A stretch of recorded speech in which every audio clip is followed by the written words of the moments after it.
Megan Heiken bought her first home earlier this year in Pottstown. One of the key points that I was looking for in a home was nature and green space. Her home is about 3 miles away from the former Pennhurst School and Hospital in East Vincent Township.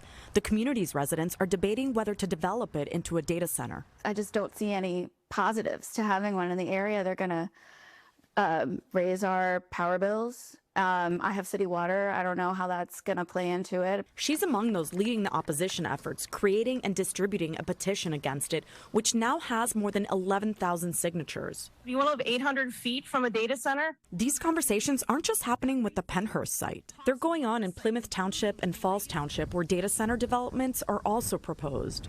It is an infrastructure problem. All 3 sites are in different development phases. Local decision makers are hearing from the residents about bringing data centers into their communities. The centers are large warehouses that store servers like these and supercomputers. While the concept isn't new, the demand has been increasing to keep up with the artificial intelligence boom. Abraham Silverman is an energy expert researcher at Johns Hopkins University. He says states are incentivizing the development of sites such as the one at Pennhurst through various tax breaks. States are competing very hard for these data centers.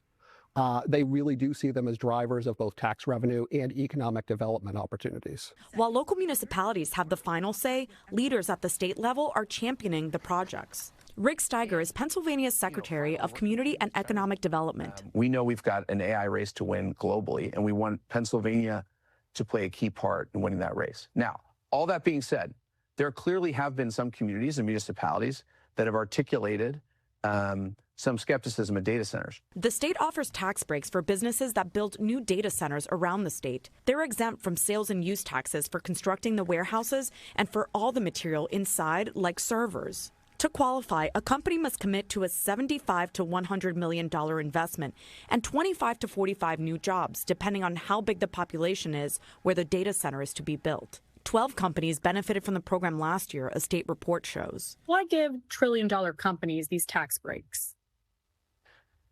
Look, sales and use tax exemption is something that the state legislature put on the books in, I believe, 2019. It's been tweaked over time with a few changes. The reality is that in the data center business, because there are like 39 states that do this credit, we believe this is a tax break that's required to attract these. While the state doesn't disclose the exact amount it gives away in tax breaks to data centers, it estimates that existing data centers will not pay $43 million in taxes this fiscal year. The promise of data centers is that they're going to get built somewhere.